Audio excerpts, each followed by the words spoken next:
और उसने उन पत्थरों से खुदावंद के नाम का एक मसबा बनाया। उसने उन पत्थरों से ऊंची आवाज में कौन सा मसबा बनाया? कौन सा मसबा बनाया? और यहाँ पर भी इस बात पर भी मैं बात करना चाहता हूँ, जब मसबे बनाने हैं तो खुदावंद के नाम के बनाने हैं। मेरी कुड़ियां मुंडे अपने ब्याह से मसबा बनाते हैं। किधर से? वो कहते मेरा फलाना ब्याह हो गया, वो ब्याह से मसबा बनाते हैं। वो रोजे भी होते हैं रखने में। ये मसला कौन सा है?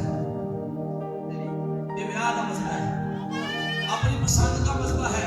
लेकिन यहाँ पर एलिया के बारे में है, इससे पहले कि आसमान खुले आ गए, खुदावंद के नाम का मसला एलिया ने बनाया।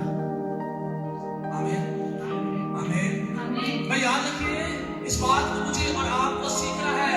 खुदावंद के नाम का मसला हर अच्छी बरकत मेरे नाम में लेकर आएगा, क्योंकि हर एक अच्छी बरकत और बख्शिश खुदावंद की तरफ से नाम है।